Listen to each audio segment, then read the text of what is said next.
Halo teman-teman, apa kabar? Welcome back to my channel. Di video kali ini kita akan melanjutkan tutorial Express TypeScript.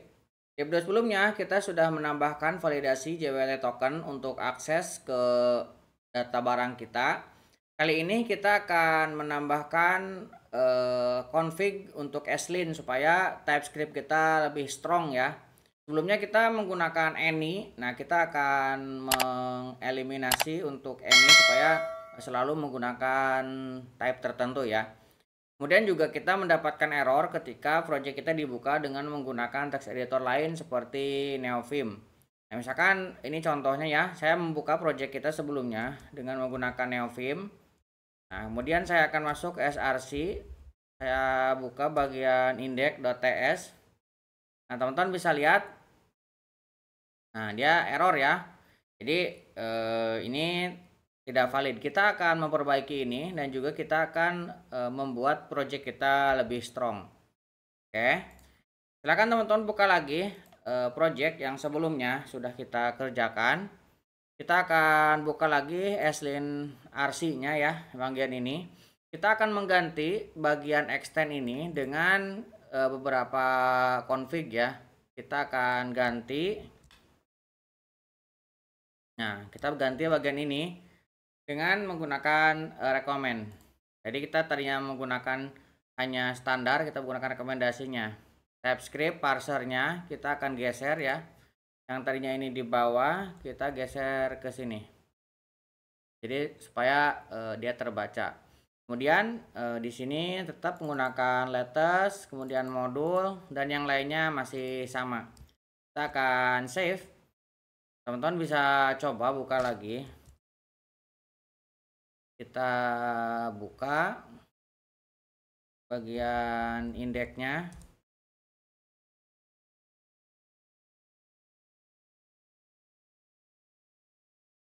Nah, ini sekarang sudah tidak error ya. Tuh. Jadi errornya sudah menghilang. Kita tapi memiliki error lain yang tadinya any itu bisa di allow, sekarang harus diganti. Teman-teman bisa buka lagi ya. Nah, di sini teman-teman buka yang util, kemudian JWT. Yang tadinya any ini bisa kita gunakan, sekarang harus kita definisikan. Tidak bisa kita menggunakan any. Nah, return dari JWT kita adalah sebuah string. Jadi saya akan convert ini menjadi string. Seperti ini ya.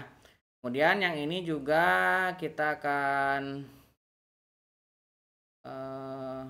yang paling atas string, dan ini kita tidak bisa menggunakan any, kita gunakan user type ya, karena kita sudah definisikan juga sebelumnya ya user type ini. User type ini juga string, kita ganti dengan user type. Oke, yang ini kita ganti juga dengan ini kan datanya bisa beberapa, bisa juga berupa string atau dia juga bisa kosong kalau misalkan tidak ada, ataupun bisa berupa payload ya, JWT payload. Kita definisikan ketiganya, jadi dia bisa salah satunya string, null, atau JWT payload. Nah, yang ini juga sama, kita akan menggantinya. Ini tadinya kita string, kita akan returnkan dengan user type ya sini. Ini untuk parse JWT nanti akan mendestinasikan user type seperti ini.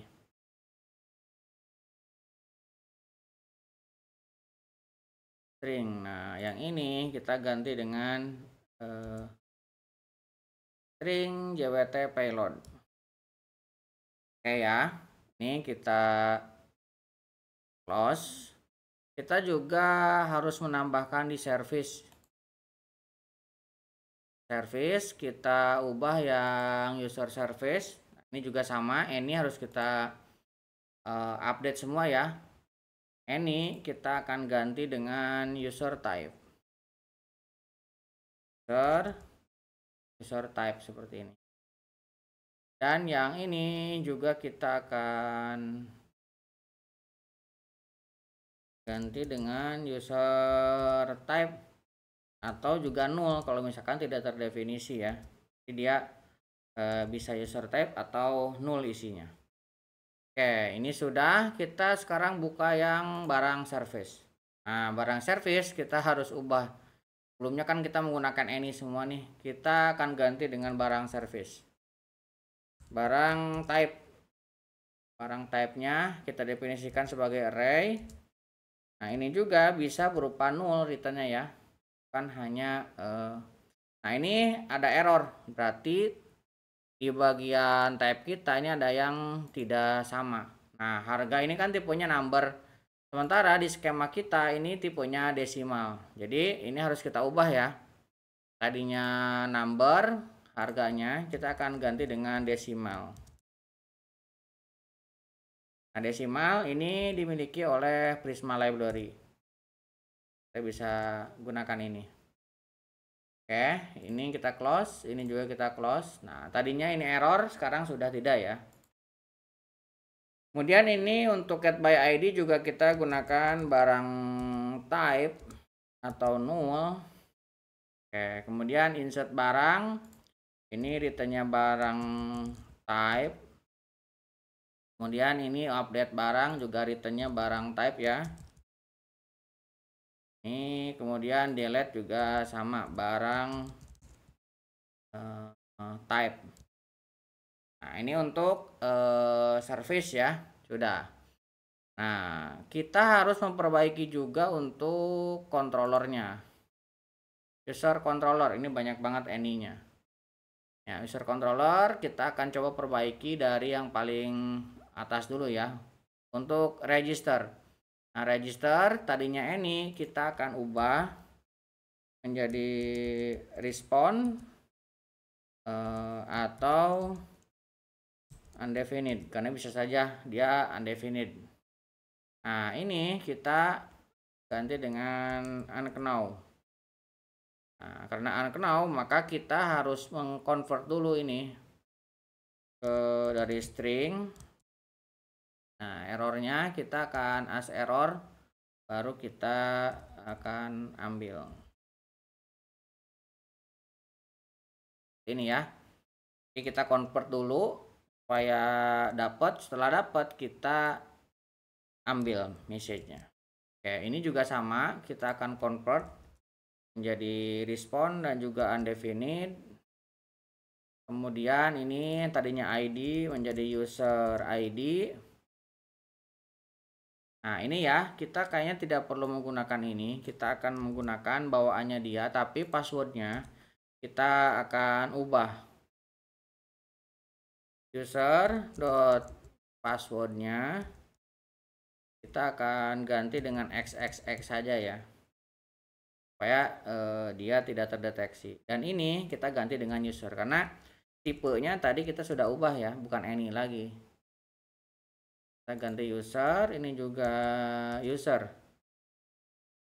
Kemudian yang ini juga kita ganti dengan user. Ini kita ganti dengan unknown. Oke, ini kita bungkus lagi dengan convert. Oke ya. Nah, ini untuk user controllernya sudah kita sesuaikan. Kita buka lagi untuk errornya. Nah, error juga ini sama ya, kita harus perbaiki. Yang tadinya kita any, nah untuk bagian kita ganti dengan error. Nah, ini tipenya error yang akan dikirimkan. Oke, kemudian yang authenticate. Nah, authenticate ini tadinya kita menggunakan any. Di sini kita akan menghasilkan respond atau void ya. Response atau void. Ini salah satu aja. Oke, ini sudah, kita tinggal save. Ini tidak ada error. Kita buka lagi yang barang controller. Nah, ini yang barang nih banyak errornya. Nah, kita akan ubah yang tadinya ini any ya. Kita akan ganti menjadi respon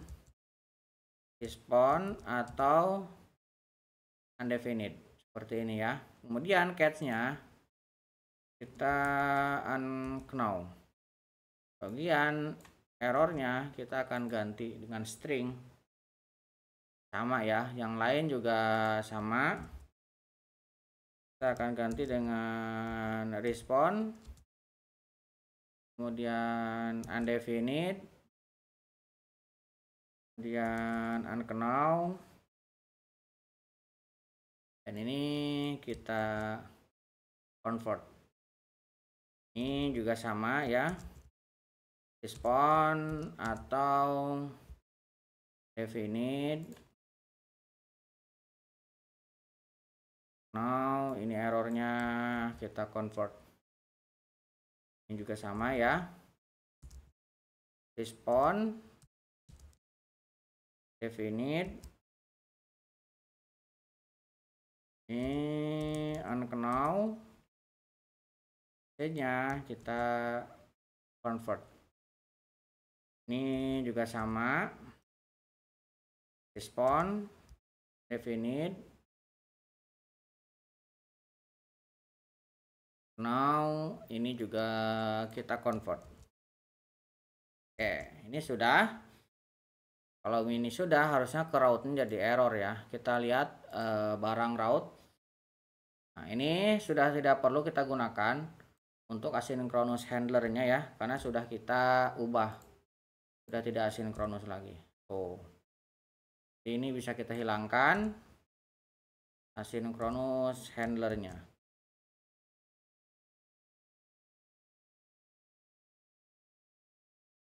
Kita hapus, ini hapus, ini juga kita hapus, save.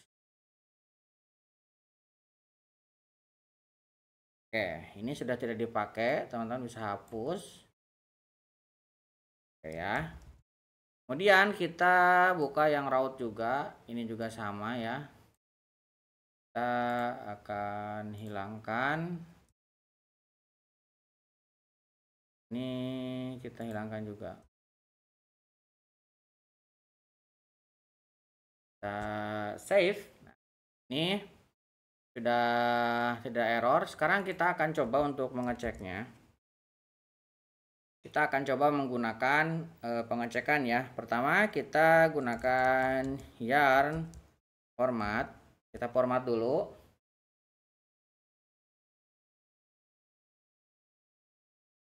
Oke. Kemudian kita akan gunakan yarn check type-nya. Error gak untuk coding kitanya ya. Oke, ini lolos ya. Nah, kalau misalkan lolos seperti ini, kita bisa coba ya. Kita coba git add. Coba git add. Oke, kemudian kita coba git update config aslin, misalkan ini ya. Kita coba lihat.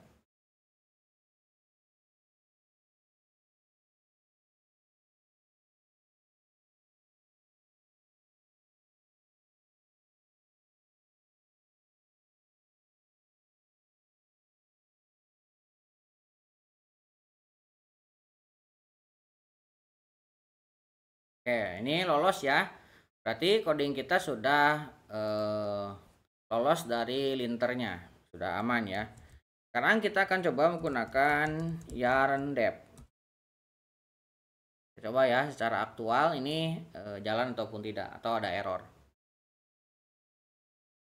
Oke, bagian ini kita bisa close all ya. Ini sudah jalan, kita buka Thunder client-nya. Kita coba login, kita send. Nah, ini proses loginnya sudah berhasil nih. Kita mendapatkan akses tokennya. Kemudian kita coba untuk get barang. Kita bisa mengambil token yang regenerate sini ya. Kita copy. Kemudian kalau misalkan ini kita kirimkan, token tidak valid. Kita paste token yang baru, kita kirimkan. Nah, ini sudah valid ya. Kalau misalkan kita coba tambah dengan ID 1 misalkan, ini juga sama. Jadi kode kita sudah sesuai ya. Oke, untuk perbaikan kode supaya lebih strong ya, kita sudah lakukan dan sudah berhasil. Mudah-mudahan bisa membantu teman-teman. Buat teman-teman yang belum subscribe, jangan lupa subscribe dan nyalakan tombol loncengnya. Sampai ketemu di video selanjutnya.